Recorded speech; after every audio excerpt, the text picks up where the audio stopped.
You get $15, Dad. That was my son's final offer, his voice dripping with the satisfaction of a man about to inherit his mother's $160 million fortune. He wanted me front and center at the will reading, just to witness his victory, to see my face when my complete and utter worthlessness was read into legal record. What he didn't know was that my ex-wife, even in death, had one last move to play, and I was the centerpiece of it. Before I tell you how it all unfolded, let me know in the comments where you're listening to this story from, and be sure to like and subscribe if you believe that sometimes the quietest people have the most devastating plans. The sound of the wood planer was my symphony. For the past 5 years, it had been the soundtrack to my life. Each high-pitched whine was a note, each shaving of walnut a verse. Here in my small workshop in Austin, Texas, I wasn't a failed architect. I wasn't a discarded husband. I was just a carpenter, a man who created solid, honest things from broken pieces. My hands, calloused and scarred from years of work, knew the truth of the wood. It never lies. It doesn't deceive. It simply is, with all its knots and imperfections. I respected that. The smell of sawdust and linseed oil was the only cologne I wore. I was working on a rocking chair, feeling the smooth curve of the armrest take shape under my guidance. It was a peaceful existence, a quiet one. Then the peace was shattered. My old flip phone resting on a cluttered workbench began to vibrate, its buzzing a harsh intrusion. I hit the kill switch on the planer, and the sudden silence was almost deafening. Wiping my hands on my dusty jeans, I walked over and looked at the screen. 2 words stared back at me, cold and foreign: Nathan Thorne. 20 years. That's how long it had been. 20 years without a single phone call that wasn't a demand or an insult. No Christmas cards.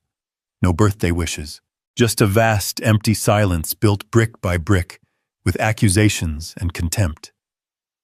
I had assumed that silence would last until one of us was in the ground. I suppose I was half right. I took a deep breath, the air tasting of sawdust, and flipped the phone open. My voice was rough from disuse. "Hello?" The voice on the other end was sharp-clipped and belonged to a world a million miles away from my workshop. It was the voice of New York City traffic and $1,000 suits.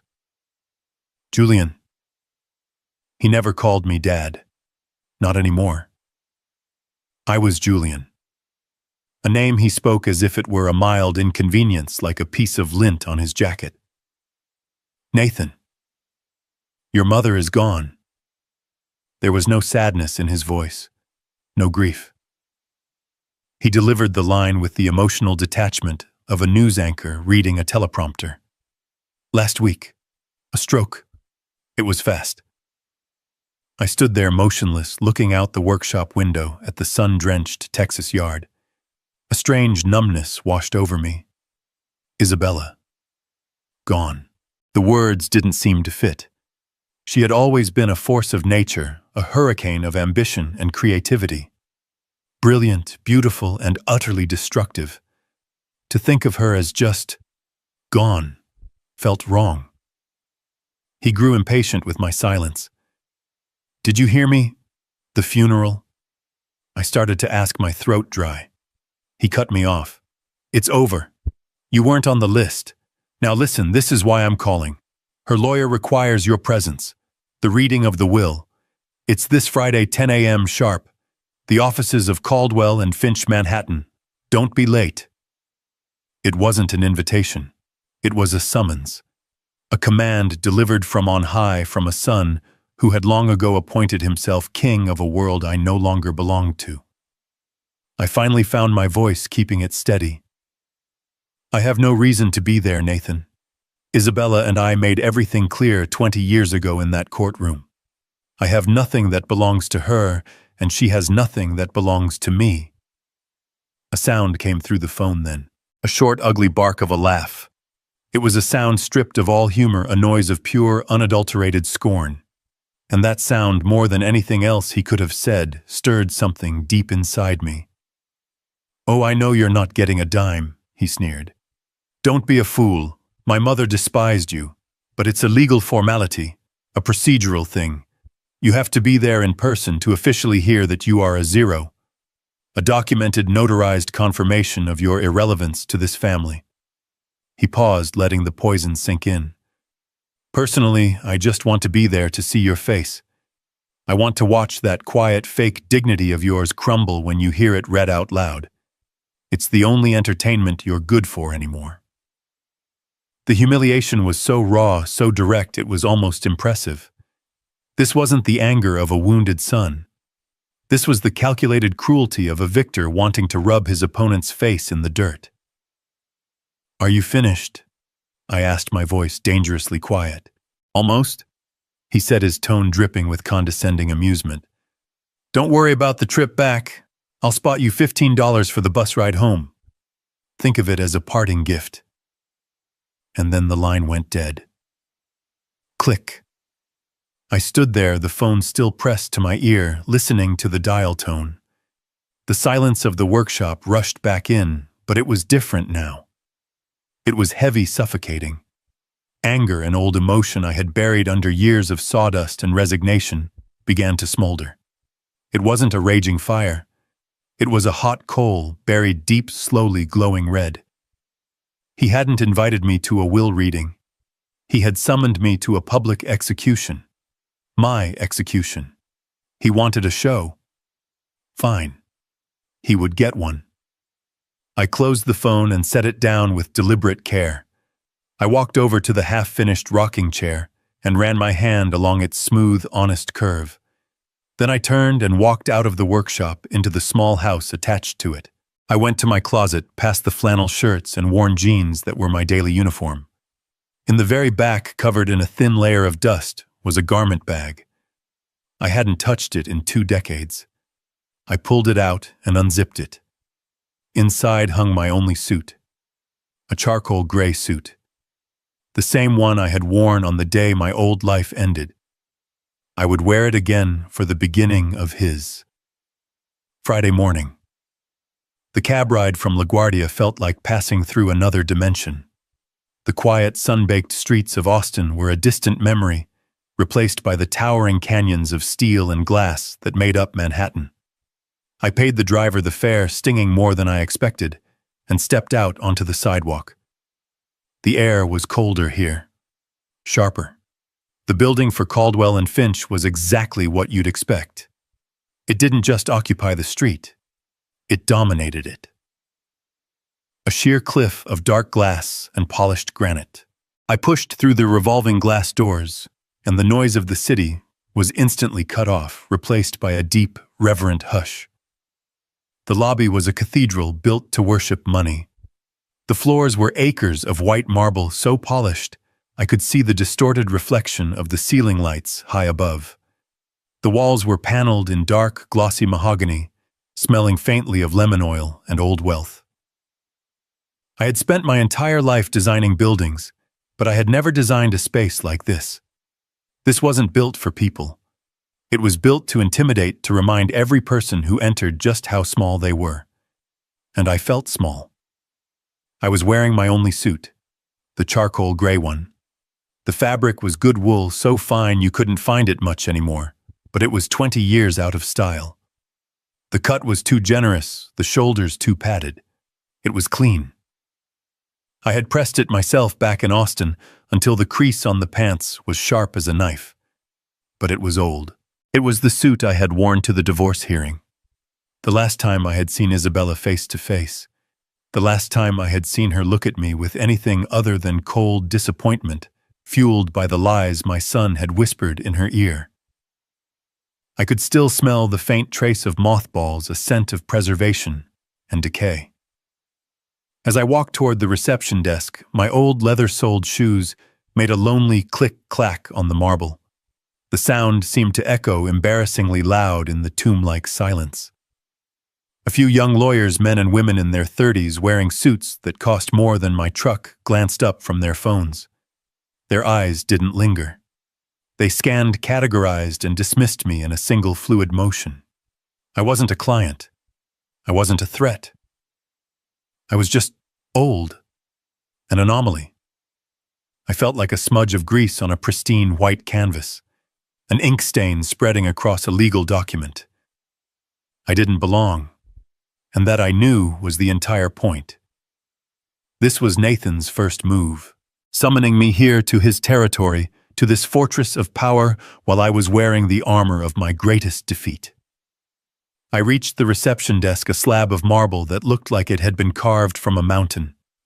The woman behind it was young blonde, and wore a headset so sleek it looked like part of her. "Can I help you?" Her voice was bright, but her eyes were bored. "I'm here for a 10 o'clock meeting," I said, my voice sounding rough like unsanded wood. "The reading of Isabella Thorne's will. My name is Julian Thorne." Her eyes flickered. The name Thorne registered, but the face didn't match. She was expecting, no doubt, someone who looked like Nathan, someone who belonged. Not me. A flicker of confusion, then disdain passed over her features, before the professional mask snapped back into place. "Of course," she said, her smile not reaching her eyes. "Mr. Harrison is expecting you. Please take a seat. They will be with you shortly." She gestured toward a waiting area, a collection of low-slung black leather sofas arranged around a massive glass table. I sat down on the edge of one. The leather was cold and stiff. I clasped my hands together. My rough, calloused carpenter's hands resting on the fabric of my old suit. I looked at the abstract, expensive art on the walls. It meant nothing to me. It was just color and shape designed to fill a space. I was a ghost, a relic from a past they had all agreed to bury, and I was sitting here waiting to be told that I was officially, legally worth nothing, just as my son had promised. The anger from that phone call, the hot, simmering coal, burned a little brighter. I was not here to be humiliated. I was here to finish this. They didn't just walk into the waiting room. They made an entrance. It was Nathan, and he wasn't alone.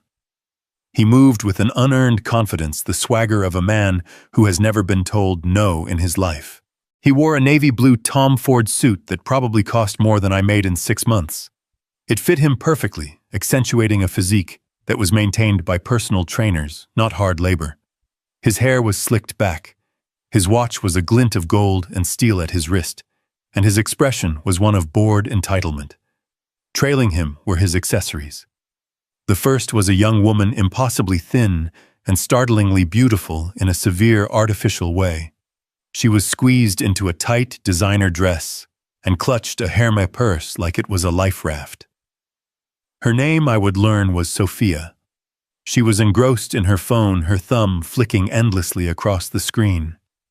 The second was a man in his 40s with a tan that was too perfect for October in New York, and teeth that were too white to be real. He had the fixed, predatory smile of a shark. This had to be Kyle, the financial advisor. They weren't a family mourning a loss. They were a pack of predators circling what they believed was their kill. Nathan strode to the reception desk, not even glancing in my direction. "Nathan Thorne," he announced, his voice echoing slightly in the large space. "Harrison is expecting me." The receptionist, who had barely looked at me, was suddenly all smiles and efficiency. "Yes, Mr. Thorne. Right away, Mr. Thorne. Please have a seat." He turned then, intending to claim one of the leather sofas, and his eyes finally landed on me. He stopped. A slow, cruel smile spread across his face. It was the smile of a cat that has just cornered a mouse. He walked over his expensive shoes, silent on the marble. His 2 companions followed, their curiosity piqued. "My God," he said, his voice loud enough for the entire room to hear. "You actually came." He looked me up and down, his gaze lingering on my old suit, the worn collar of my shirt. "I guess you really do need that $15. Sophia." The young woman looked up from her phone for the first time. She let out a short, high-pitched giggle, the sound like breaking glass. Kyle's shark-like smile widened. He looked me over not as a person, but as a piece of outdated furniture, something to be cleared out and thrown away. He didn't even bother to offer a hand, just a dismissive clinical assessment. Nathan gestured vaguely in my direction, addressing his two disciples. "This," he said, and the way he paused was an insult in itself, "is my father." He said the word father as if it were a dirty secret, an unfortunate biological fact he was forced to acknowledge. It was an apology. He was apologizing to them for my very existence, for my shabby suit, for my worn-out shoes, for my failure to be someone who reflected his own perceived glory. I remembered him at 10 years old. Christmas morning. I had spent weeks in my workshop back when I still had one hand crafting a detailed model of a battleship. I had been so proud of it. Nathan opened the box, looked at it for a second, and tossed it aside. "It's not a brand name," he'd whined. "I want what my friends have." Isabella, always quick to fix any problem with money, had swooped in with an expensive video game console. She had created this monster one spoiled whim at a time. This man standing before me wasn't a man at all. He was just a collection of appetites wrapped in a $10,000 suit. I didn't say anything. I just looked at him. I met his smug, arrogant gaze and held it. I didn't flinch. I didn't defend myself. My silence seemed to unnerve him more than any angry retort could have. He was expecting a reaction, begging, pleading, anger, anything to confirm his power over me. I gave him nothing. I just sat there, a ghost in a gray suit, watching the show he was so desperate to produce. His smile tightened. He wasn't having as much fun as he'd planned. He turned away from me, speaking to Kyle. "So the first thing we do is liquidate the real estate portfolio in..." He was cut off by the sound of a heavy oak door opening. A man stood in the doorway, and the entire atmosphere in the room shifted. The temperature seemed to drop 10 degrees. The show was about to begin. My son stood there, basking in the glow of his own arrogance, and my mind drifted back. Christmas morning. He was 10. The whole house smelled of pine needles and baking cinnamon. I had spent weeks in my workshop, the old one, crafting a model battleship for him by hand. It was a perfect replica of the USS Missouri. I'd carved the tiny cannons, coiled the miniature ropes, hand-painted the flag on the stern. I was so proud of it. I thought he would love it. He opened the box, looked at it for maybe 3 seconds, and then tossed it aside onto the floor. "It's not a brand name," he'd announced to the room. "I want what my friends have." And Isabella, my wife, she hadn't corrected him. She hadn't explained the value of a gift made with love. She had just swooped in with a brightly wrapped box containing the latest, most expensive video game console. She wasn't being kind. She was being easy.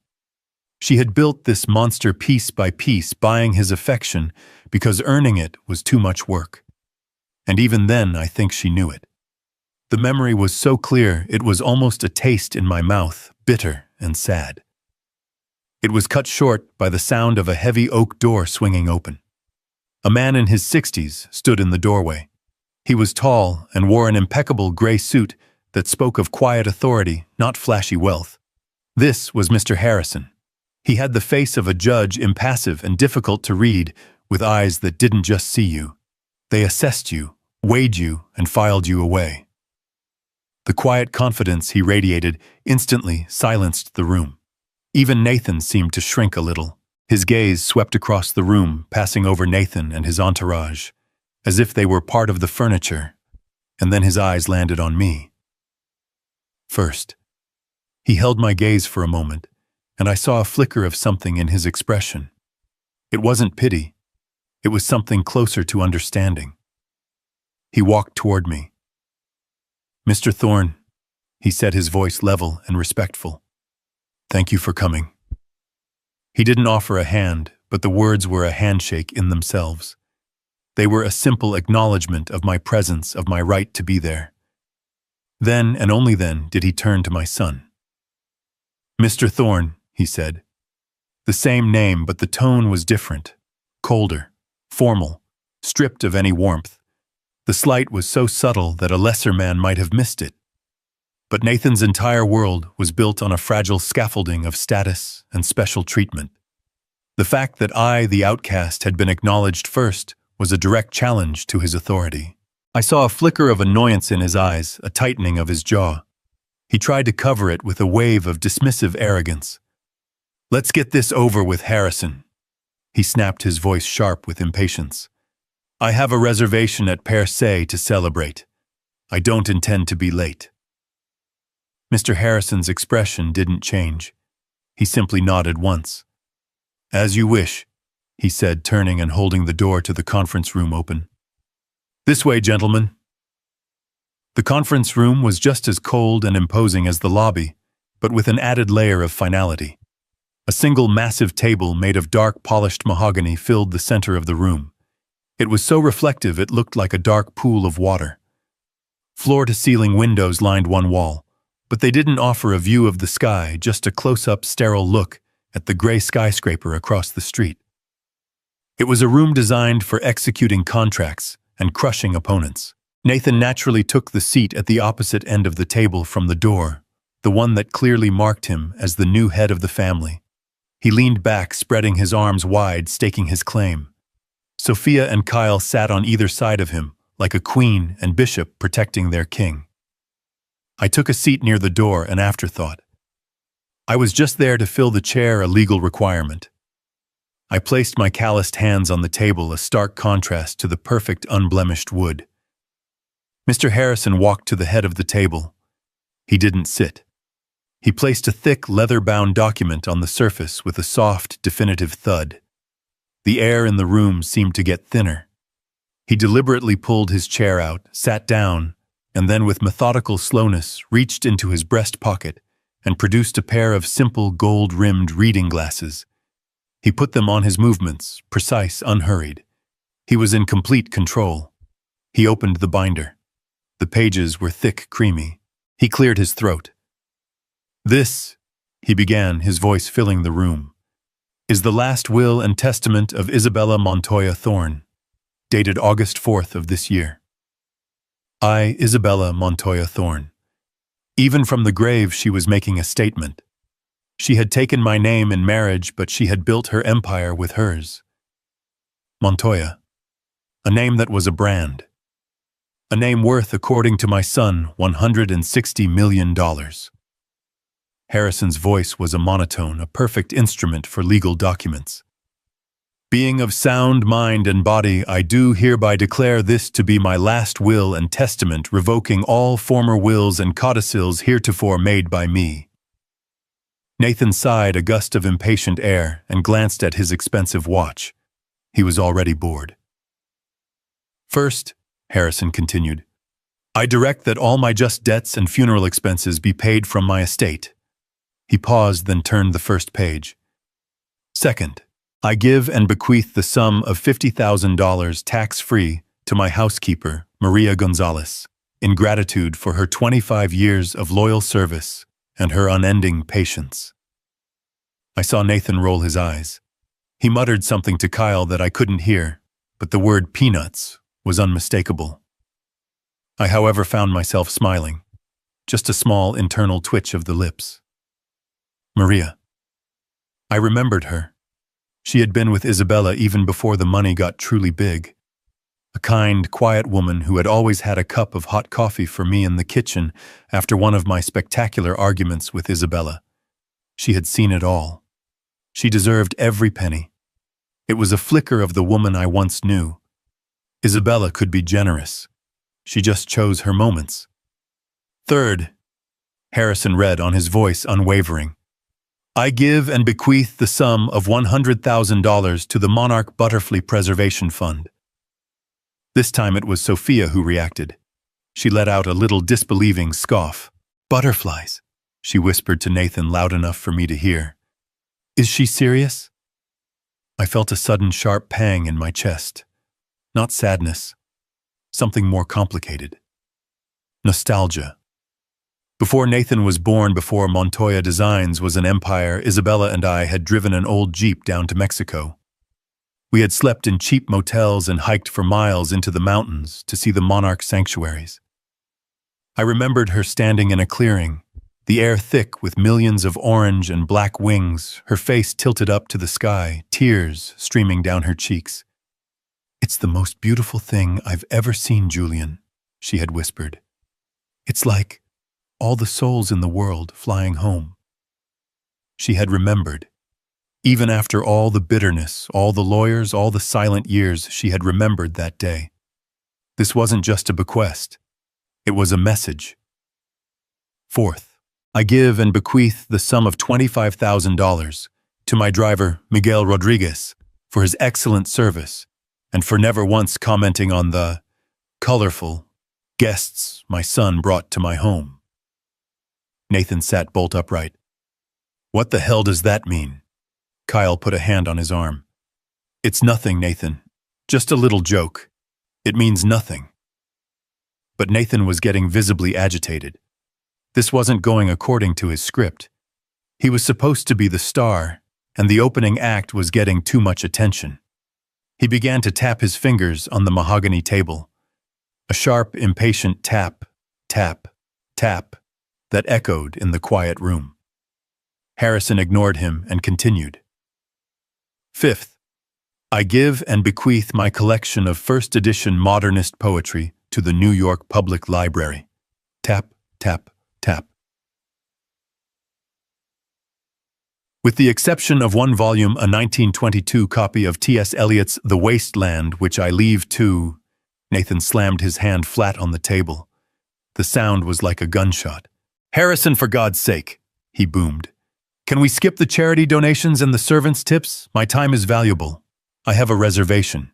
Just get to the main event. The real estate, the portfolio, the money. Just get to the part where it all goes to me." The room fell into a heavy, suffocating silence. Mr. Harrison stopped reading. He did not look startled. He did not look angry. He simply stopped. Very slowly, he raised his head, his eyes still behind the reading glasses. Then, with a deliberation that was more threatening than any shout, he took the glasses off. He folded them. He placed them on the table, and he stared at my son. His gaze was flat, cold, and utterly unimpressed. It was the look of a man who had dealt with spoiled children his entire life and was in this final moment done with it. "Mr. Thorne," Harrison said, and his voice had dropped, losing its monotone, becoming a precise, sharp instrument. "This is not a negotiation. It is not a business meeting. It is the legal proclamation of a deceased woman's final wishes. I will read every single word in this document exactly as your mother wrote it. And you will sit there and you will listen. Is that clear?" Nathan's face flushed a dark, ugly red. He had been challenged. He had been dressed down like a child. He opened his mouth and closed it. He looked at Kyle, who subtly shook his head. He was trapped. Harrison held his gaze for one beat longer, then satisfied, he put his glasses back on. He picked up the document. He deliberately flattened the page, took a small, composed sip of water from a glass beside him, and cleared his throat. He had made my son wait. He had re-established control. "Very well," Harrison said, his voice returning to the neutral monotone. "Let us continue. Fifth, as I was saying, I leave my first edition copy of The Waste Land to..." He paused, and I could have sworn I saw the barest hint of a smile at the corner of his mouth. "Ah, no. That's been struck. Let's move on. Sixth, regarding the personal associates of my son." Harrison's gaze lingered on Nathan for a moment longer, a silent assertion of dominance. Then, as if a switch had been flicked, he returned to the document, his voice resuming its steady, neutral cadence. "We now move," he said, "to Article 6, regarding the personal associates of my son Nathan Thorne." I saw Kyle, the financial advisor, sit up a little straighter. His shark-like smile was back fixed in place. He smoothed the lapel of his expensive suit, adjusting his posture, ready to receive his expected bonus for managing Nathan's anticipated fortune. Sophia beside him finally put her phone down, her eyes bright with greedy anticipation. Harrison continued. To my son's financial advisor, Mr. Kyle Vance. He pronounced the title with a slight, almost imperceptible emphasis, as if placing it in quotation marks. I give and bequeath the sum of $5,000. Kyle's smile froze. 5,000. The number hung in the air, shockingly small. It was an insult. It was less than the cost of his suit. I saw his knuckles whiten as he gripped the edge of the table. Nathan looked at him annoyed, as if Kyle's disappointment was a personal affront. But Harrison wasn't finished. I bequeath this sum with the attached legally binding recommendation that he use it to enroll in a course on professional ethics.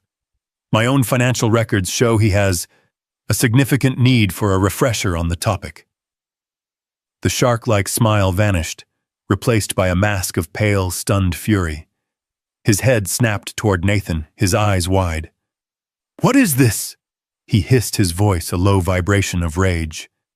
He had just been called a crook in a room full of people. And, Harrison continued, not missing a beat, turning his attention to the young woman beside Nathan. To my son's current companion, Sophia, I leave her the high-quality imitation handbag she attempted to swap for my authentic Birkin bag in my closet last month. If Kyle was stunned, Sophia was incinerated. Her perfectly made-up face turned a dark, blotchy red. Her mouth dropped open. She hadn't just been insulted. She had been exposed. Exposed as a petty common thief. In front of the man she was clearly trying to trap. In front of the lawyer. In front of me, the ghost she hadn't even bothered to acknowledge. The crazy old hag, she shrieked, her voice cracking, all pretense of sophistication gone. She lied, I never— Shut up! Nathan roared, his voice bouncing off the mahogany walls. He wasn't defending her. He was silencing a problem. His carefully constructed image was crumbling. His entourage was being dismantled piece by a dead woman's words. He was furious, not because they were insulted, but because this was taking too long. This was messy. This was not part of his victory celebration. It doesn't matter, he snarled at both of them. It's nothing. It's a joke. Who cares about a bag? Who cares about $5,000? He turned his furious gaze back to the lawyer. Get on with it, Harrison. Stop wasting time with this trash and get to my part. I sat there perfectly still, and for the first time in 20 years I felt a connection to Isabella. This was the woman I had married. Not the victim my son had painted her to be, but a brilliant, cold, and lethally precise woman. She wasn't just reading a will. She was settling every last score. She was burning down the peripheral parts of Nathan's life, isolating him, leaving him with nothing but his own greed. She was in her own way clearing the table before the main course. Mr. Harrison, completely unbothered by the outburst, simply waited for the shouting to subside. He looked at Nathan, his expression unreadable. As I have already stated, Mr. Thorne, I will read every word. Now, if I may continue. I sat there watching the fallout from Isabella's words. Kyle looked like he'd swallowed poison, and Sophia was trembling with pure, unadulterated rage. And I thought to myself, that was the Isabella I remembered. She never forgot a slight. She never let an insult go unanswered. She kept a perfect, detailed ledger of every wrong ever done to her. And even in death, from inside a leather-bound document, she was still surgically precise. She was still settling her accounts. Harrison let the silence settle for a moment longer, then he turned the page. The room tensed. This was it. After clearing away the trash, this was the main event. Article 7, Harrison said, his voice dropping back into that neutral legal tone.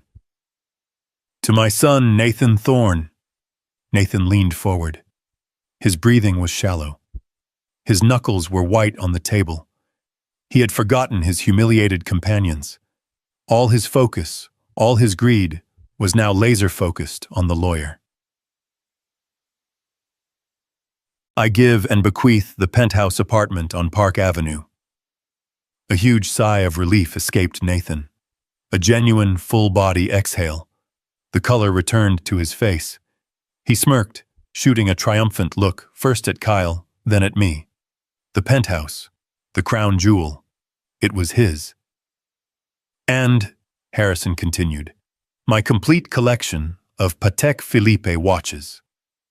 Nathan's smirk widened into a grin. He laughed a short, sharp bark. Yes, now we're talking. He looked at me, his eyes gleaming. Hear that, old man? The Pateks. All of them. Harrison raised a single finger, stopping Nathan's celebration cold.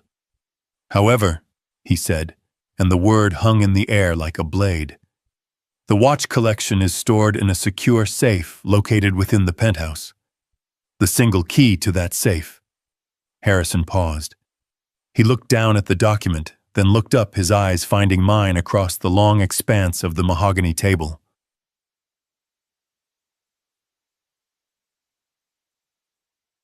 I have entrusted to his father, Julian Thorne. The silence that followed was absolute. It was so complete I could hear the faint hum of the air conditioning. Sophia and Kyle lost in their own humiliation moments, before snapped their heads toward me. Nathan just stared. His face, which had been flushed with victory, went pale. His grin dissolved. What? His voice was quiet, disbelieving. What did you just say? He asked Harrison, his voice rising. The key, Mr. Thorne, was entrusted to your father.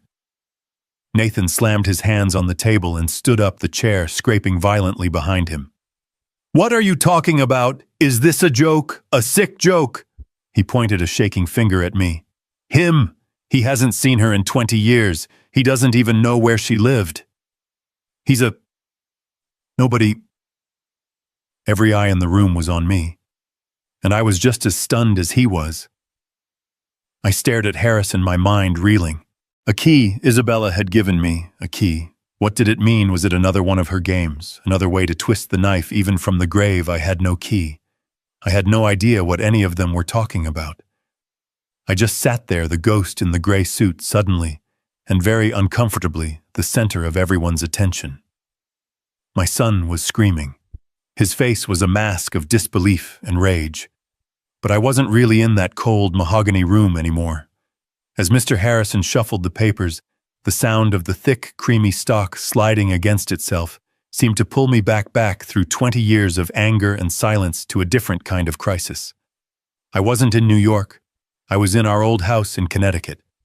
It was 2005. It was 3 in the morning and the house was dark, except for the single light in Isabella's home office. I found her there, not crying, but worse. She was just sitting, staring at a wall of spreadsheets, her face pale and completely blank. She looked broken. Montoya Designs, the company that was her life, her passion, her entire identity was bleeding out. It was on the verge of total catastrophic collapse.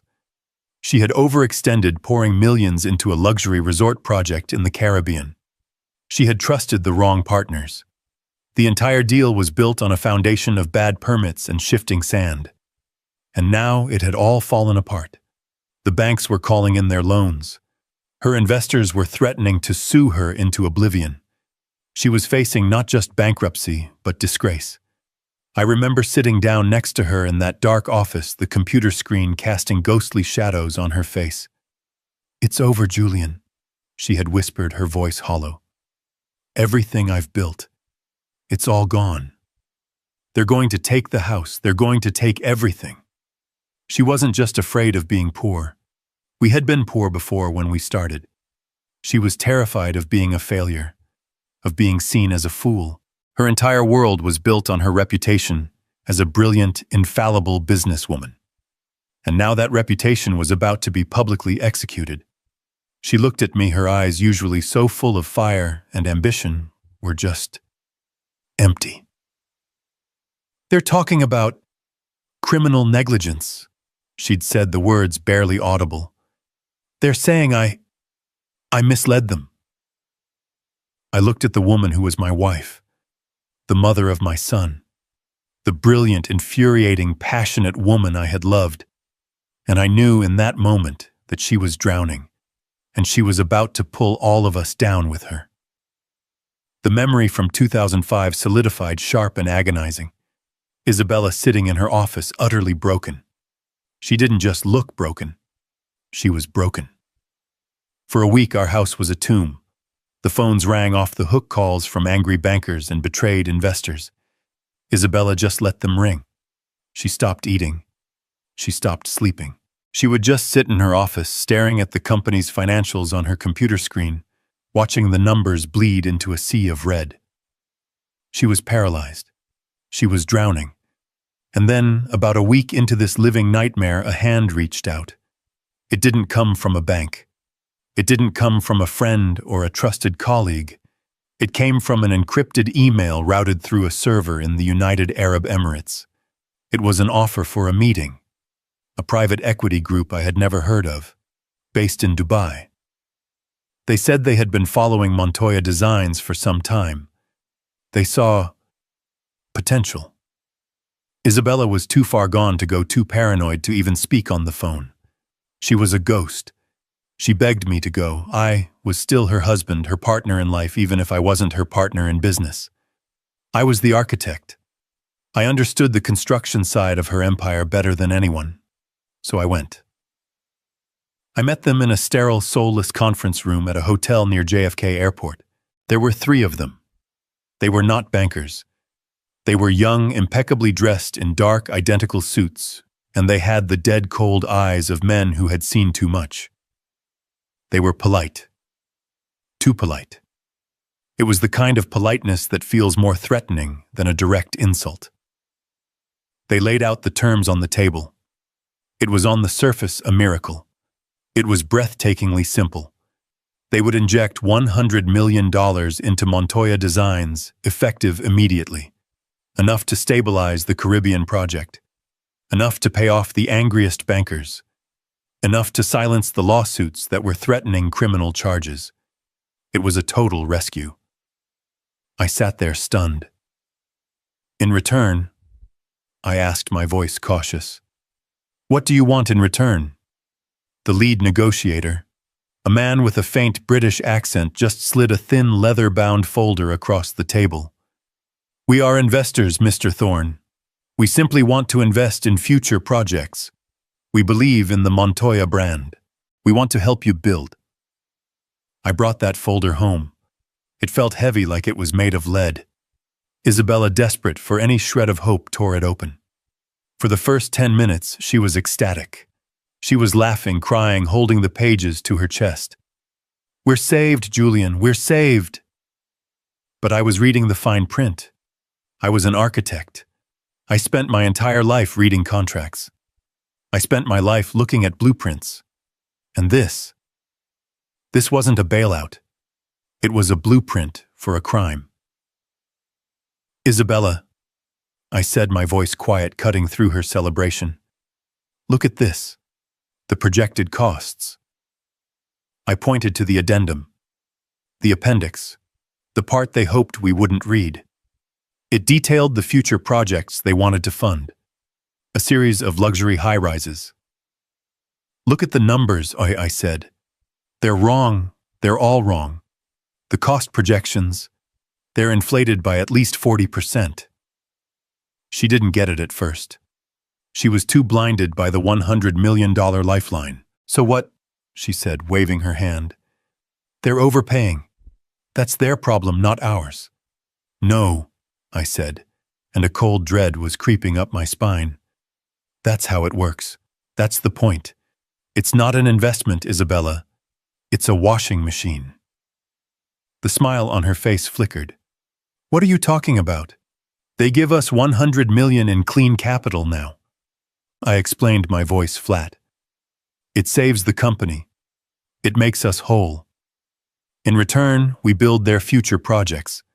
But we don't bill them for the real cost. We bill them for the inflated cost. We bill them for $140 million. We pay their shell companies, their suppliers in the Cayman Islands, that extra $40 million. We take their dirty money and we make it clean. We make it look like legitimate construction payments." I tapped the signature page. They're not investing, Isabella. They're laundering. And they want to use your company, your name, as the detergent. The color drained from her face. She finally truly understood. She had spent her entire life, her entire soul, building the Montoya name into a symbol of luxury, quality, and integrity. And these men were going to use it to wash their blood money. "No," she whispered. "I won't do it." "Then we declare bankruptcy," I said, stating the simple, brutal fact. "It's over." "No!" she screamed. The word ripped out of her throat. She jumped up, pacing the office like a caged animal, her hands twisting in her hair. "No, I can't. You don't understand, Julian." She grabbed the front of my shirt, her nails digging into my chest. "If we go bankrupt, they'll investigate. They'll do a forensic audit. They'll find the Caribbean mess. They'll say I was negligent. They'll say I committed fraud."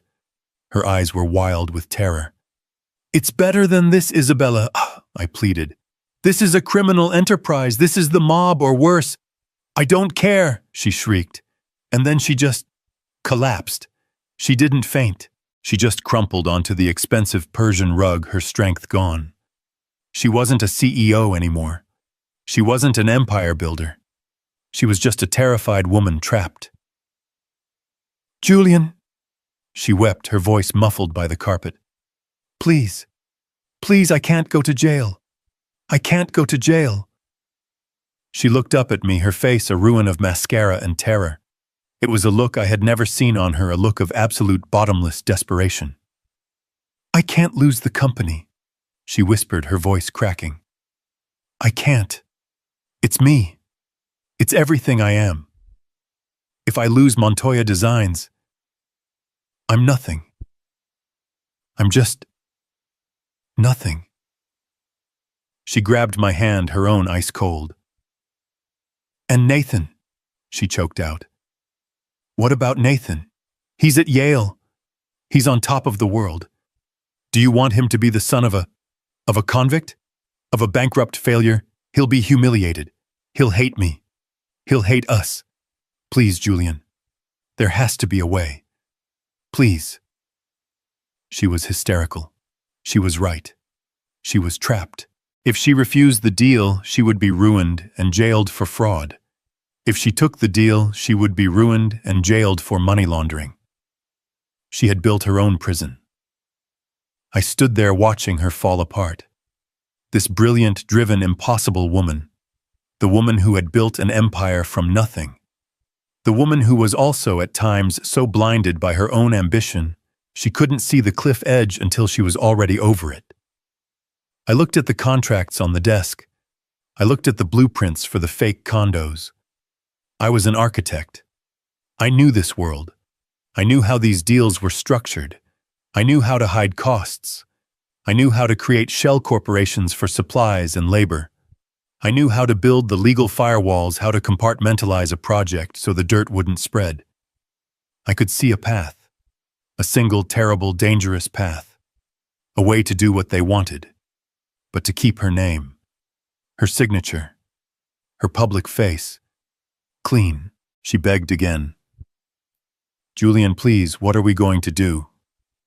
I looked at her, the woman I had loved, the mother of my son, and I made the choice. The one. The choice that would define the rest of my life. The choice that would save her company and in doing so would destroy me. I reached down and pulled her to her feet. I held her by the shoulders. "Stop," I said. My voice was calm. It was the preternatural calm of a man who has just accepted his fate. "Stop crying. Go to your room. Go to bed." She looked at me, her eyes wide and confused. "What? You are going to have no part in this," I said, my voice firm. "You will not sign these papers. You will not take these meetings. You will not be on these emails. You will focus on designing. You will focus on saving the public face of the company. You will do what you do best." A tiny, desperate flicker of hope sparked in her tear-filled eyes. "But the deal. The money, the contracts." I turned from her and walked to the desk. I picked up the heavy leather-bound folder. I looked at the signature page, the one meant for her, the president and CEO of Montoya Designs. "Let me handle this," I said. I became a ghost, while Isabella went back to being the face of Montoya Designs, attending galas and approving fabric swatches. I moved into the shadows. I became the intermediary. I was the one who flew to Zurich, to Dubai, to Grand Cayman. I was the one who sat in sterile hotel rooms negotiating payment schedules with men who had no last names. Back in New York, I used my architect's license, my name, my reputation, to create a series of shell corporations. Thorn Construction, Thorn Project Management, Thorn Architectural Supply. I built a labyrinth of legal entities, a complex firewall designed for one purpose: to stop the dirt from ever reaching Isabella. The $100 million bailout came through. Montoya Designs was saved. The bankers were paid. The lawsuits vanished. Isabella was celebrated in the financial pages as a genius who had weathered the storm. And then the second part of the deal began. The laundering. I was the one who signed the inflated construction contracts. I was the one who approved the wire transfers to anonymous accounts. I was the one who personally oversaw the creation of fraudulent invoices, certifying that millions of dollars of Italian marble or German steel had been delivered to sites when in fact nothing had arrived but a bank receipt. I was good at it, terrifyingly good. My architect's mind, so used to building solid real structures, was just as adept at building hollow fake ones. For 2 years I lived a double life. I was a respected architect by day and a high-stakes money launderer by night. I saved her company. I saved her name. I saved her from prison. But you can't move that much dirty money without someone noticing. The FBI didn't come for Isabella. They didn't even know she was involved. They came for me. They had been tracking the Dubai group for years. They saw the money flow into my shell companies. They saw the inflated contracts. They saw the fraudulent invoices. They saw my name, my signature, my architect's seal of approval on documents that were pure fiction. They didn't kick the door in. It was quiet. 2 men in dark suits waiting for me in my office one morning. They laid it all out. They had the wire transfers. They had the surveillance photos of my meetings at JFK. They had me. Dead to rights. They offered me a deal. "Tell us who you're working for," the lead agent said. "Give us the organization. Give us the people in Dubai. Give us the real beneficiary of this scheme." I looked at the file on the table. My name was on every page. Isabella's was nowhere. I had done my job too well. I had a choice. I could give them Isabella. I could tell them the whole story. How she was terrified. How she had begged me. How I had done it all to save her and our son from ruin. They might have been lenient. They might have understood. Or I could take the fall. I thought about Isabella, terrified and broken on the office floor.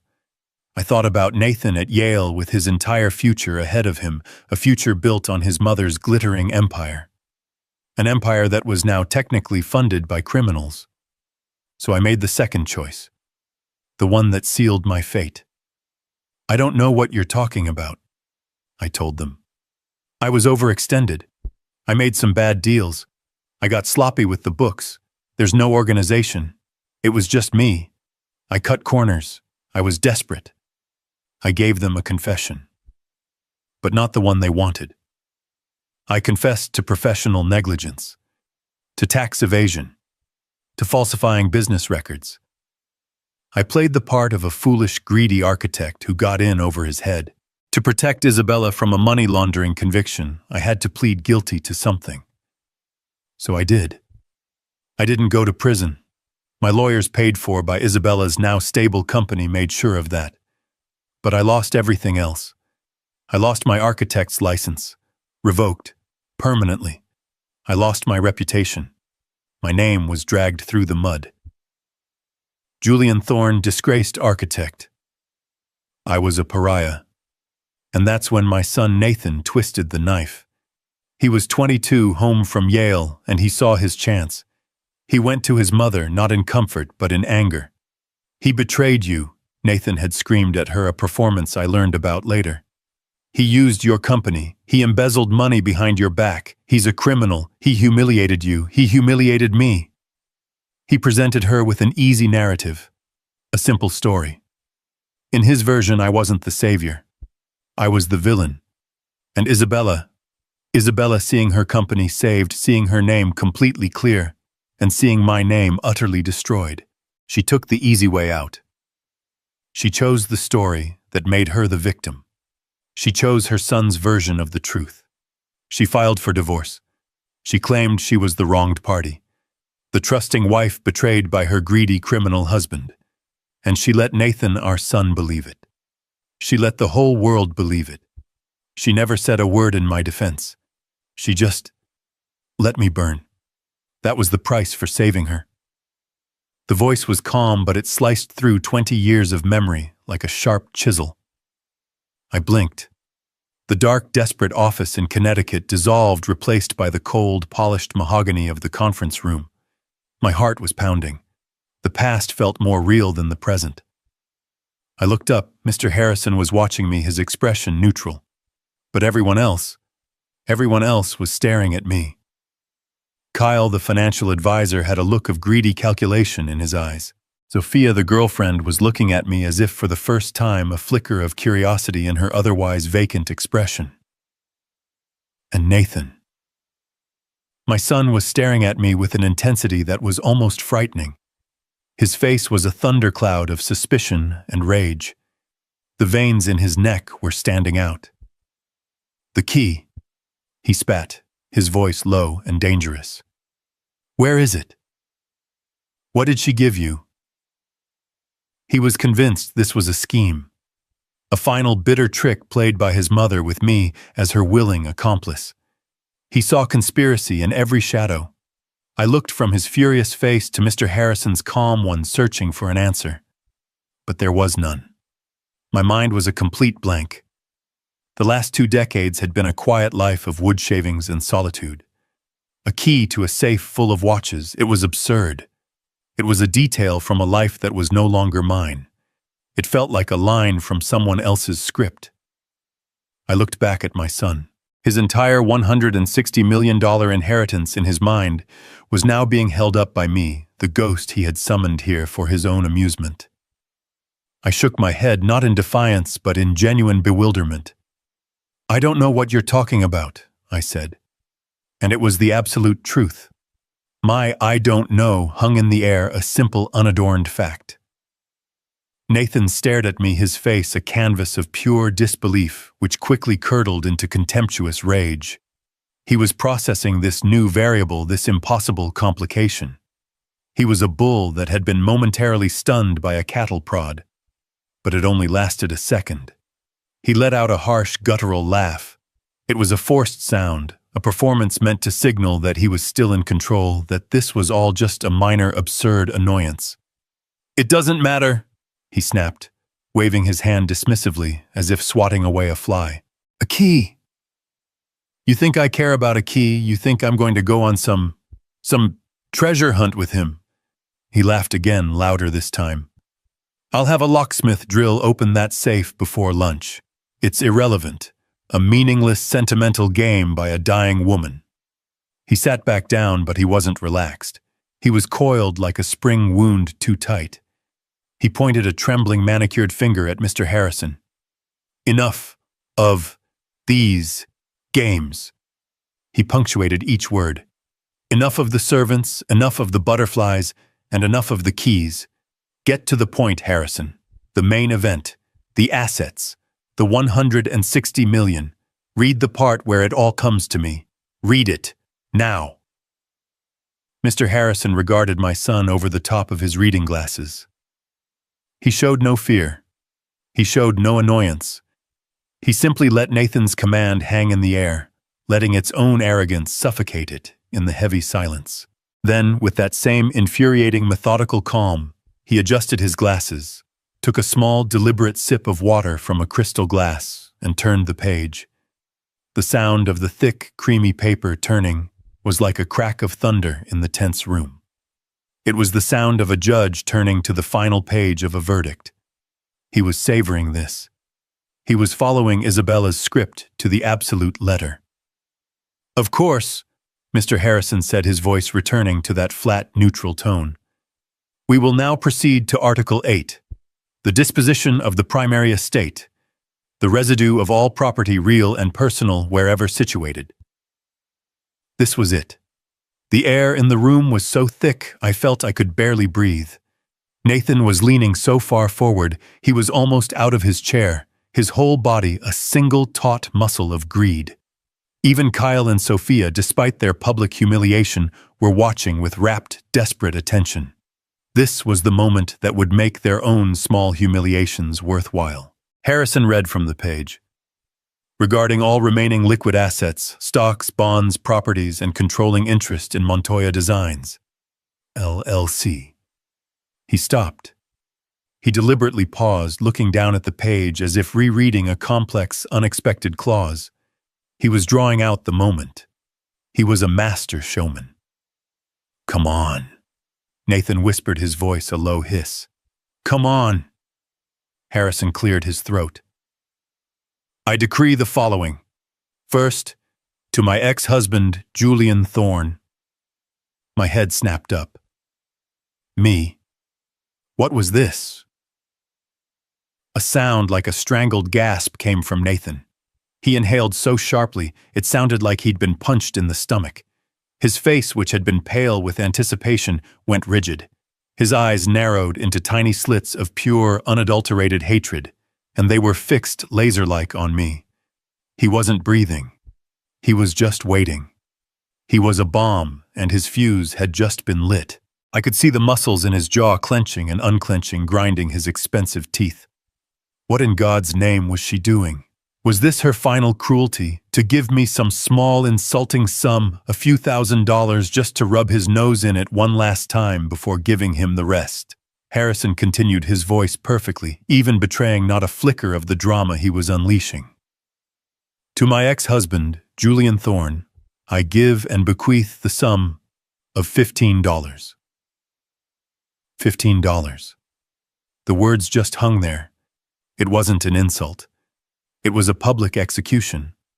It was a joke. A petty, cruel, and profoundly childish joke. But Harrison wasn't finished. He read the final part of the clause, the part that twisted the knife and locked it in place. $15 U.S. currency to be paid in cash. This is to cover the cost of the bus ride back to wherever it is he came from, a trip my son Nathan will surely be kind enough to suggest for him. It started as a snort, a choked, disbelieving sound. Then the dam of his self-control didn't just break, it evaporated. A laugh, a huge, roaring, braying laugh erupted from Nathan's chest. It was not a sound of humor. It was a sound of sheer, unadulterated triumph. It was a sound of such profound, malignant joy that it made the air in the cold room feel sick. He shot up from his chair, his body trembling with the force of his laughter. He pointed at me, his finger shaking his face, turning a dark, blotchy crimson. He was crying actual tears of malicious joy streaming down his cheeks. $15, he roared. The words bounced off the walls. $15. He doubled over, slapping his hand on the priceless mahogany table. Oh my God, $15. Kyle, who had been sitting in a stunned, humiliated silence, now seemed to catch the new current. He saw his path back into his patron's good graces. A slow, sickly smile spread across his face. Incredible, Nathan. Just incredible. Sophia, catching on, let out a high-pitched, sycophantic shriek of laughter. $15 for a bus. Oh, Nathan, she was hilarious. Wasn't she? Nathan howled, straightening up, wiping a tear from his eye. He was a performer, and he finally had his audience back. He looked at his two companions, his chest puffed with victory. She always had a wicked sense of humor, always. He had won. In his mind, the game was over. The insults to his friends were just appetizers. The confusion with the key was a meaningless tangent. This was the punchline. This was the moment he had been waiting for. He had been publicly, legally, and financially declared the victor. And I had been publicly, legally, and financially declared nothing. Less than nothing. A $15 joke. His laughter finally subsided, simmering down into a low, smug chuckle. He adjusted the cuffs of his Tom Ford suit, a gesture of absolute restored control. He was the king again. He turned his gaze on me, and all traces of humor vanished, replaced by a cold, reptilian satisfaction. A dark, evil smile played on his lips. "Well," he said, his voice dripping with false pity. "That's that, I suppose." He walked around the table, a predator circling its kill, and he stopped just a few feet away from me. He looked me up and down, his eyes filled with a disgust so profound it was almost tangible. "It's over, old man. You heard her. $15. He reached into his pocket, the one on his $10,000 suit, and pulled out a slim alligator skin wallet. He made a show of opening it, his movements slow and deliberate. "You know what?" he said, his voice a low, confidential sneer. 15 is a little insulting. Here." He pulled out a $20 bill and threw it on the table in front of me. The bill skidded across the polished wood and came to rest right in front of my hands. "There, 20. Don't say I never gave you anything." And he stared at me, daring me to react. Daring me to yell, to cry, to reach for the money. I did none of those things. I just sat there. I looked at the $20 bill. I looked at his smug, victorious face. And I waited. I didn't feel humiliated. I didn't feel angry. I didn't even feel sad. I just felt a deep, profound sense of anticipation. Because I knew Isabella. And I was watching Mr. Harrison. And Mr. Harrison was not moving. He was sitting at the head of the table, his face a perfect neutral mask, his hands resting on the document. He was letting the performance play out. This wasn't the end. This was the intermission. My stillness, my absolute lack of reaction, infuriated Nathan more than any outburst could have. His smile faltered. "What's the matter, old man?" he sneered. "Speechless cat got your tongue," he scoffed. "Whatever, it's done. It's all mine. Finally, you can get the hell out of here now. Go back to your sawdust shed or whatever hole you crawled out of. And don't forget your bus money." He turned his back on me, a final act of dismissal. He walked back to his chair, clapping Kyle on the shoulder. "Right, per se. We have a lot of champagne to drink." He grabbed his suit jacket, ready to leave, ready to start his new life. Nathan had his jacket halfway on. He was beaming, clapping Kyle on the back so hard it was almost a punch. "Right," he said, his voice loud and booming. "Per se. I'm going to buy the entire champagne list. Harrison," he called over his shoulder, not even looking at the lawyer. "Just have your girl send the papers to my office for me to sign. I'm done here." He turned to leave, a king departing his own coronation. "Mr. Thorne?" The voice cut through the air like a sheet of ice. It wasn't loud, but it had a core of absolute steel. It stopped everyone. It stopped Nathan in his tracks, his jacket half on one foot, already turned toward the door. He turned back, his triumphant, laughing face slowly hardening. "What?" Mr. Harrison was still seated. He hadn't moved an inch. He was looking at Nathan, and his expression was no longer neutral. It was cold. "Please, sit down."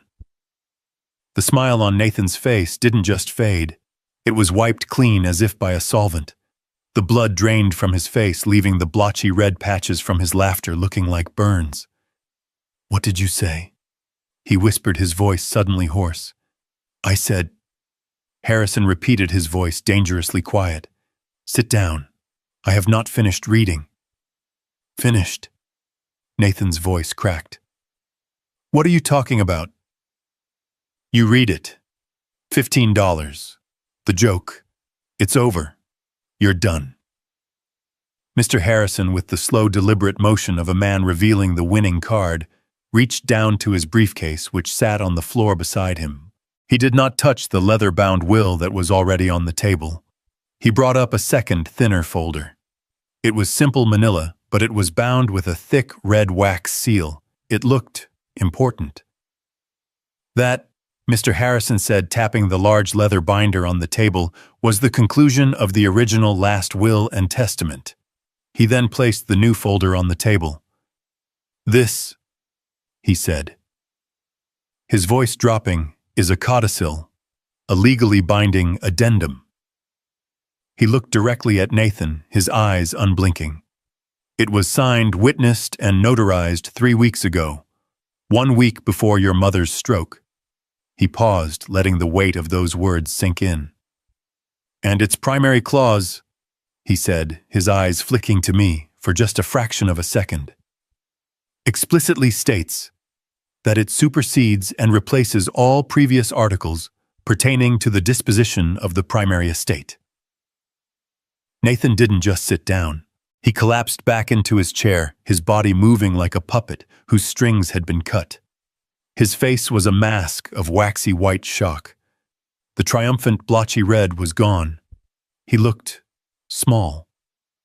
Kyle and Sophia were completely frozen. They looked at the new red-sealed document on the table as if it were a bomb. Mr. Harrison broke the seal with a small, sharp knife. He unfolded the single sheet of paper inside, which was attached to several other thicker documents. He put his reading glasses back on.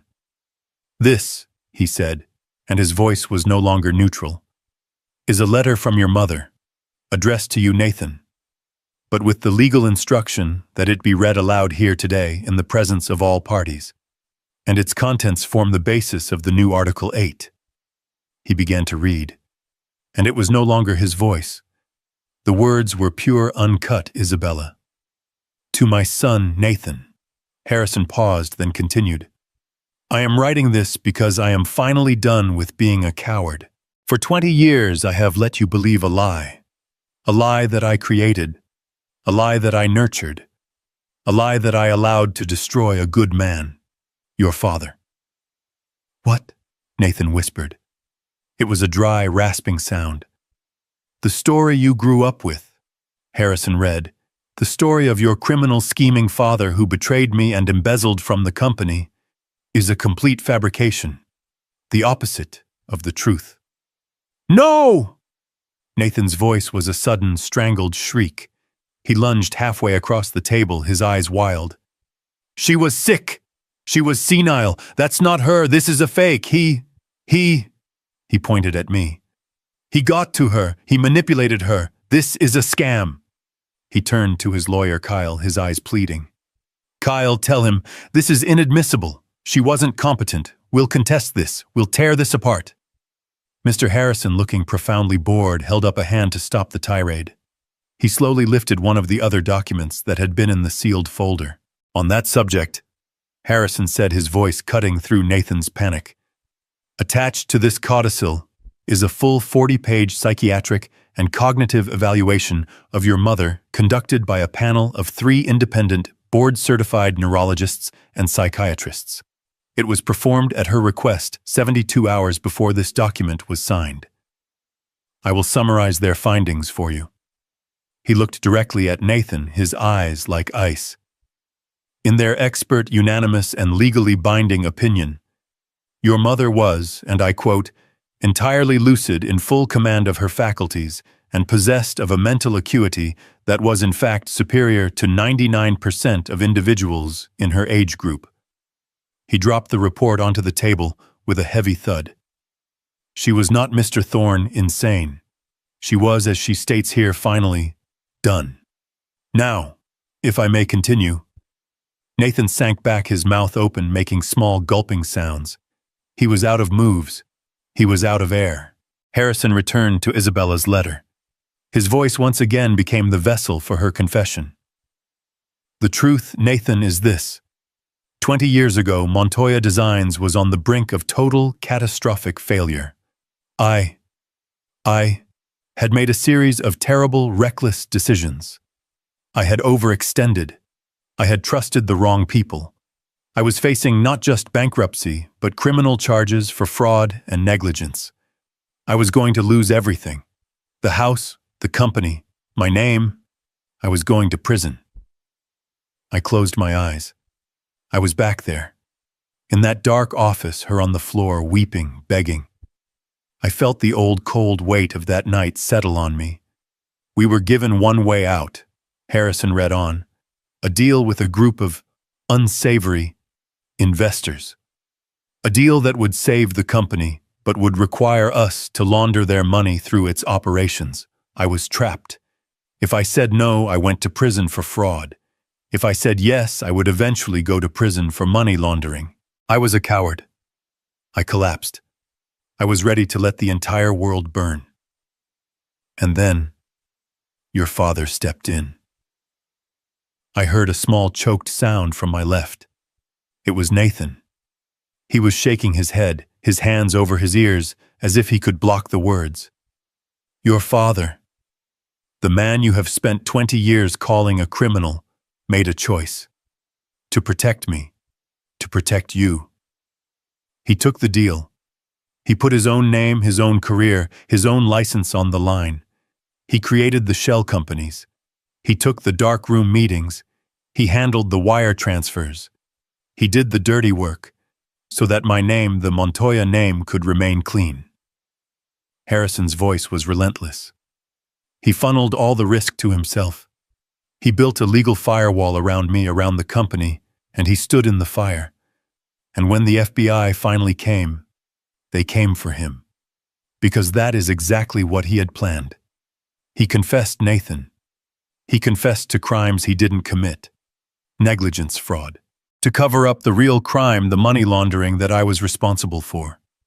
He lost his license. He lost his reputation. He lost his entire career. He did it. To save me. To save the company that you now so arrogantly claim as your own. And what did I do? Harrison read, his voice dropping. What did I do as my reward for this sacrifice? I listened to you. I listened to your poison. You told me he was a criminal. You told me he had humiliated us. And I, in my shame and in my cowardice, I agreed. I let that be the story. I divorced him. I abandoned him. I let you, our son, treat him like trash. Because I was terrified that if you ever knew the truth, you would look at me with the same contempt you had for him.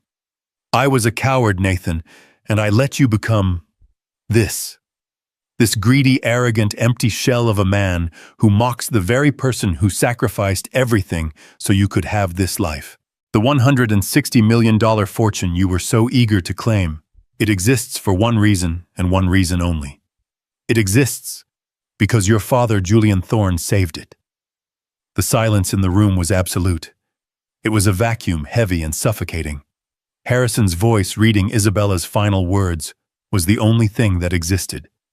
He was no longer just a lawyer. He was the vessel for a confession that was rewriting 20 years of history in real time. Nathan was completely still. He wasn't shaking his head anymore.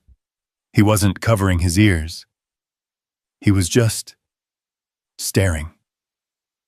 Staring at the polished, empty surface of the table, his face a mask of waxy, corpse-like white. He looked like a man who had been told the world was ending, and he was the only one who hadn't known. Harrison continued, his voice steady, relentless. Your father, he read, is not a criminal. He is not a failure. He is a hero. The kind of man who makes a sacrifice so deep, so complete, that people like you and me can't even comprehend it. He burned his own life to the ground to keep us warm.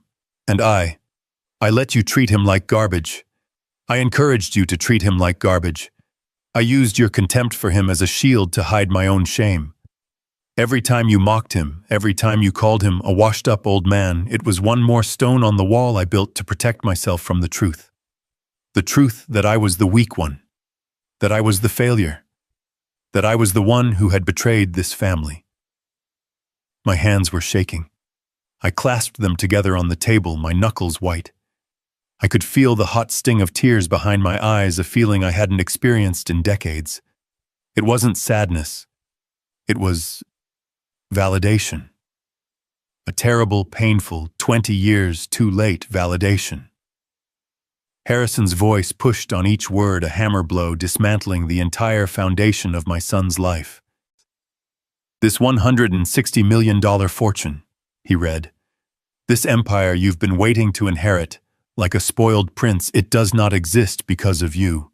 It does not even exist because of me. It exists in its entirety because of Julian Thorne. You, Nathan, Isabella's words were now a direct, brutal assault, have never worked a real day in your life. You have never built anything. You have never sacrificed anything. You are just a parasite, a creature of appetite. You have done nothing but spend money that you didn't earn, all while sitting in judgment of the one man who actually earned it for you. You are a consumer living off the scraps of his honor. The words landed. I saw them land. Nathan made a sound. It was a small, broken animal noise, a sound from deep in his chest. No, he whispered to the table. No, she didn't. She's loved me.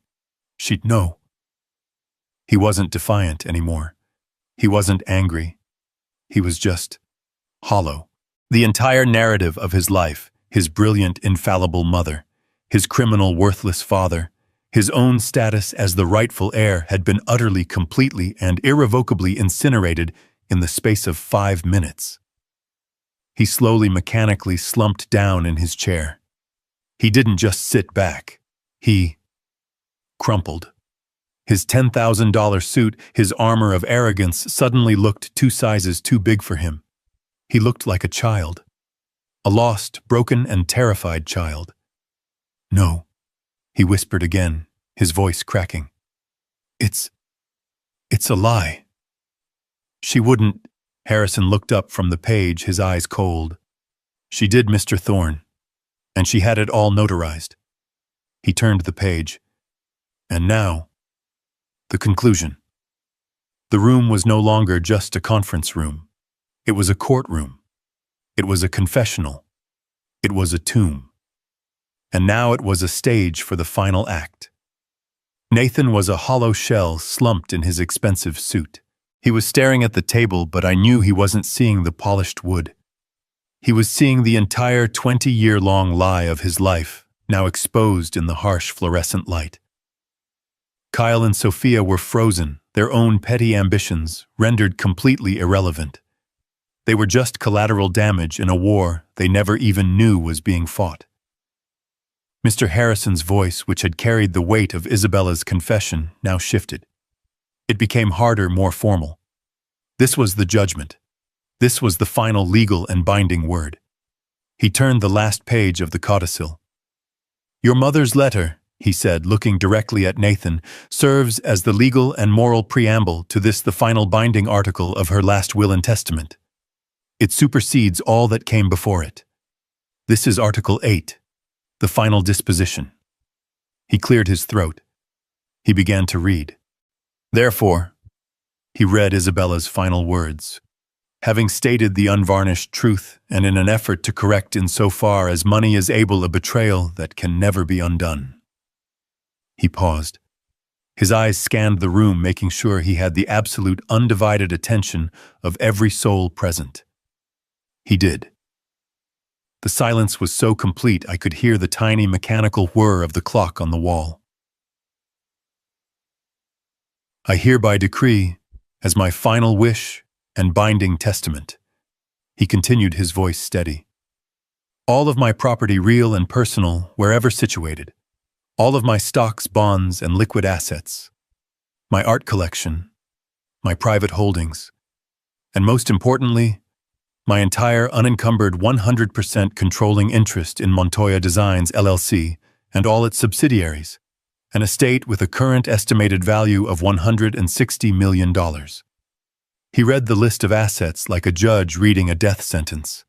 It wasn't a prize. It was a weight, an empire, an impossible burden. Nathan didn't move. He didn't breathe. He was a statue of a man, his skin the color of ash. All of this, Harrison read, I give, devise, and bequeath. He stopped. He stopped and he looked up. He didn't look at Nathan. He didn't look at Kyle or Sophia. His eyes, clear and steady behind his glasses, moved across the long, polished table. And they found me. He held my gaze. In that 1 second of silence, my entire life seemed to hang in the balance. My workshop, my sawdust, my quiet, solitary peace. I wasn't thinking about money. I wasn't thinking about victory. I was thinking, what has she done? What final, terrible, complicated game was this? I was still reeling from the confession, from the validation that had been stolen from me for 2 decades. The money, the empire, was a complication I couldn't even process. It was a different language. Mr. Harrison looked back down at the page. I give, devise, and bequeath to my ex-husband, Julian Thorne. The words didn't land. They just hung in the air. Julian Thorne. Me. The man in the 20-year-old suit. The man who had been summoned here for a public execution. I heard a sound. A small, wet, gasping sound. It was Nathan. But I couldn't look at him. I couldn't move. It felt as if the roof of the building had been removed, and the entire crushing weight of the New York City sky was pressing down on my shoulders. $160 million. Montoya Designs. It wasn't a gift. It was a life sentence. It was a chain. It was her way of pulling me back from my quiet obscurity, back into the world of glass and steel and contracts and lies that I had run from. I could feel my heart pounding a slow, heavy drumbeat in my chest. Thump, thump, thump. Mr. Harrison, bless him, didn't let the moment hang. He didn't let anyone react. He knew that the next words were the most important. He knew the money was just a tool. The reason was the payload. He continued reading, his voice firm, projecting into the stunned, dead silence of the room. I leave this, he read, not as a gift, but as a payment, as a long overdue and wholly inadequate compensation for the career I allowed to be destroyed, for the honor I allowed to be stolen, and for the family I, in my cowardice, allowed to be broken. And that was when it hit me. It wasn't about the money. It was never about the money. It was about the reason. It was her final written, legally binding confession. It was her apology. It was her from beyond the grave handing me back my name, handing me back my honor. She wasn't just giving me her company. She was telling the world that it should have been mine all along, that I was the one who had saved it. I looked down at my hands, my rough, calloused carpenter's hands. They were resting on the polished, perfect wood, the hands of a man who built things, and I was now the owner of an empire I had never wanted. A small sound, a whimper, came from across the table. It was Nathan. He wasn't a monster anymore. He wasn't a king. He was just a boy. A 42-year-old boy whose entire life had just been revealed as a lie his mother had told him, and a lie his father had paid for. Kyle and Sophia were already ghosts. Their faces were blank, their minds unable to process this reality. They had hitched their wagons to a falling star, and now they were just irrelevant. I looked at Mr. Harrison. He was watching me. He was waiting.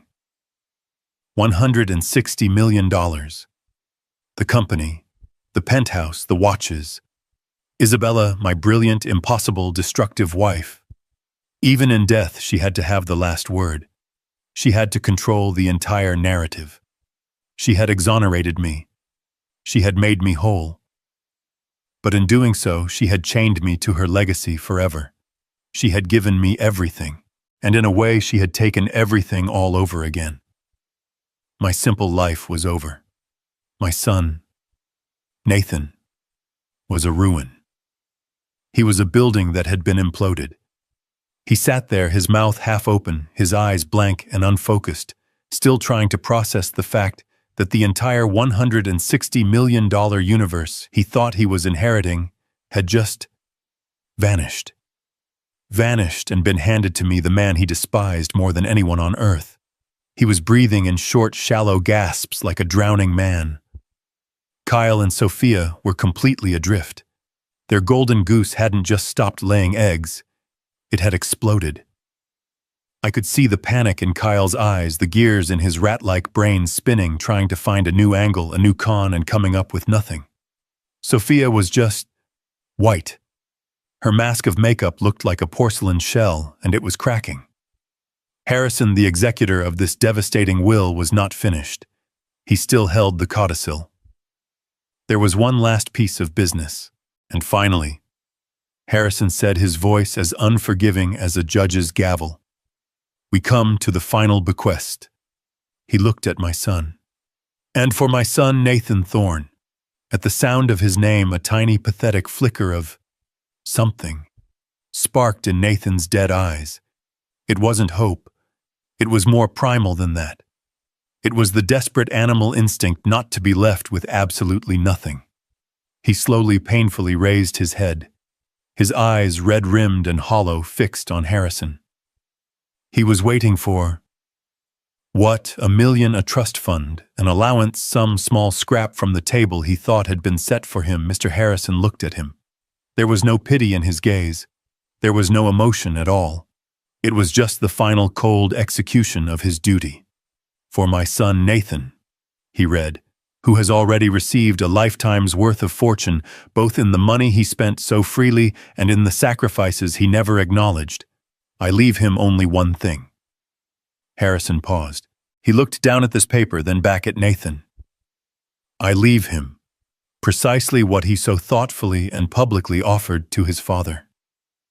I felt my breath catch. No. Nathan's confused, broken gaze shifted to me, then back to Harrison. He didn't understand. He couldn't make the connection. His mind was too shattered. I don't," he stammered. "What?" Mr. Harrison did not reply. Instead, with a slow, deliberate motion, he reached to the side of his desk. He opened a single drawer. His hand went inside and emerged holding one item. A check. A single bank-certified cashier's check. "Mr. Harrison, on behalf of the estate," he said, "was authorized to prepare this in accordance with your mother's wishes."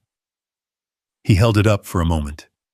Then he placed it on the polished mahogany table. He slid it across the vast expanse of wood. It skidded, making a small whispering sound, and came to a stop directly in front of Nathan. $15, Harrison said. His voice was flat. Final. "Your inheritance, Mr. Thorne, as your mother specified, for your bus fare." Kyle, the shark, the financial advisor, said nothing. He didn't make a sound. He just stood up. Quietly, smoothly, he pushed his chair in. He didn't look at Nathan. He didn't look at me. He just evaporated.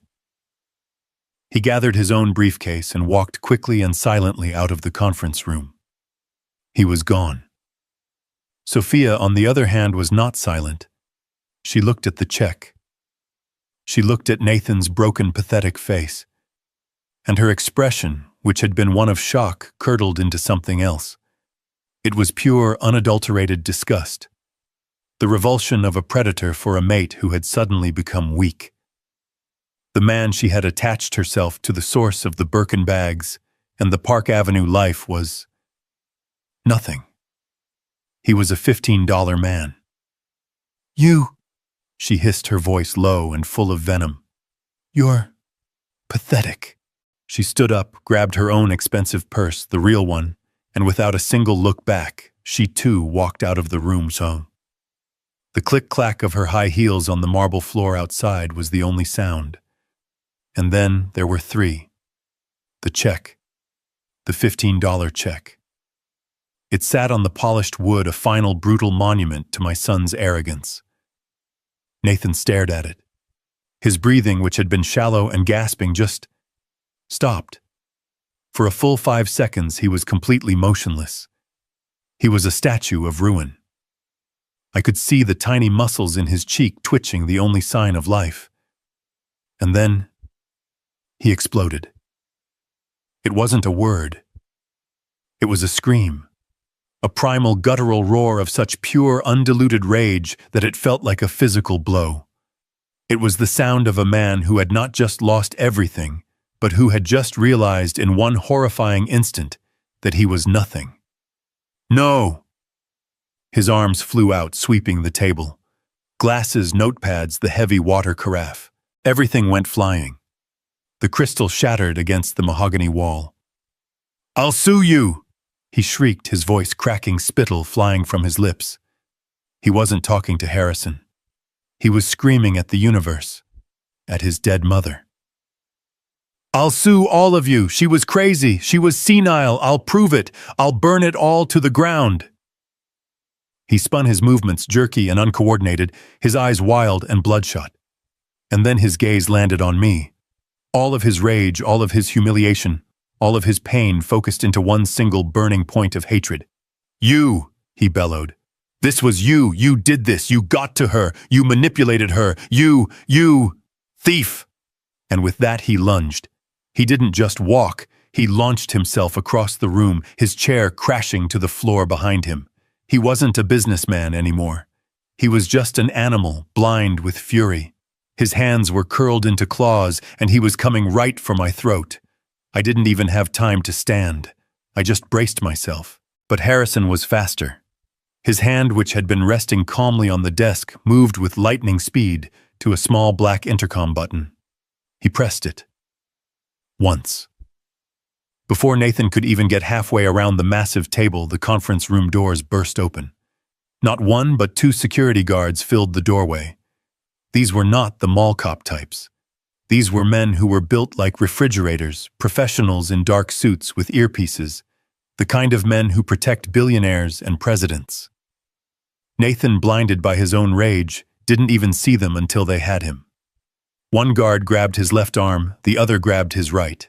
They spun him around, his $1,000 suit jacket ripping at the seam, and pinned his arms behind his back with brutal, practiced efficiency. "Get your hands off me!" he screamed, his voice a pathetic mix of fury and panic. He struggled, thrashing against their grip, but it was like a fly struggling against steel. Mr. Harrison stood up slowly. He looked at the wreckage of his conference room. He looked at the struggling, weeping, screaming man held captive by his security. He didn't raise his voice. He didn't have to. "Remove him," he said, his voice flat and cold. "You can't do this to me," Nathan shrieked as they began to drag him backward out of the room. "I am Nathan Thorne. I own this building. I'll have your jobs. I'll... And Mr. Thorne," Harrison added, his voice cutting through the tantrum. Nathan froze, his head twisting around, his eyes still wild. Harrison pointed to the small white check still sitting innocently on the table. "Don't forget your inheritance." That broke him. The last shred of his sanity snapped. He began to curse. He cursed Harrison. He cursed his mother. But most of all, he cursed me. "I'll kill you, old man! Do you hear me? I'll kill you!" He was still screaming, still fighting, as they dragged him out into the hallway and toward the elevators, his expensive shoes scuffing pathetically on the marble floor. The heavy oak doors swung shut, and he was gone. The heavy oak doors clicked shut. The silence that rushed in to fill the vacuum of Nathan's rage was profound. It was a thick, heavy quiet broken only by the sound of my own breathing and the distant muffled wail of a siren in the city far below. The adrenaline that had been holding me upright, the shock of the last hour, all of it drained away at once. I felt tired. Tired in a way that went bone deep. 20 years of exhaustion seemed to land on me all at once. I slumped in my chair, the old wool of my suit suddenly feeling heavy as armor. There were only 2 of us left. Me, the man who now owned everything, and Mr. Harrison, the man who had delivered the verdict. I looked at the chaos. The overturned chair, the shattered glass, the $20 bill that Nathan had thrown at me still sitting on the table next to the $15 check. I looked at Harrison. He was calmly straightening the documents, his face once again a neutral mask, as if a Category 5 hurricane hadn't just torn through his office. Only one question remained, the one loose thread. "The key," I said, my voice hoarse. "The watches. Why did she do that? Why involve me in that? It was cruel." Mr. Harrison stopped shuffling his papers. He looked up at me, and for the first time that day, a genuine human smile touched the corners of his mouth. It was a small, sad, knowing smile. "Mr. Thorne," he said, his voice softening, "that was your wife's final test for her son. A test. He failed spectacularly. She wanted to see if he would even for a moment be willing to humble himself and ask you for something, to see if there was any part of him left that could be redeemed." He shook his head. "And it was a message. For you." He reached into his breast pocket, the one he had taken his glasses from. He pulled out something small. It wasn't the thick leather binder or the sealed codicil. It was a key.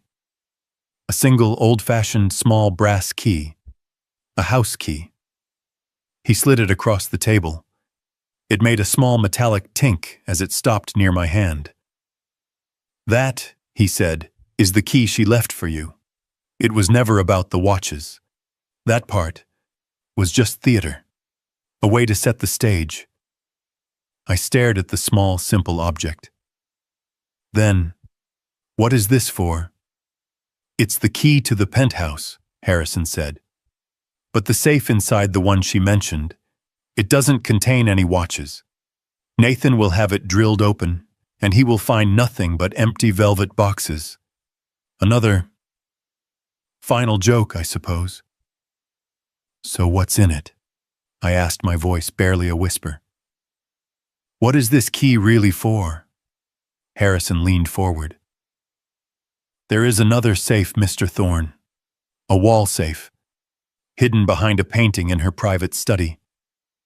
This is the key to that safe." He paused, letting the weight of his next words land. "In it," he said, "is the original evidence. Everything.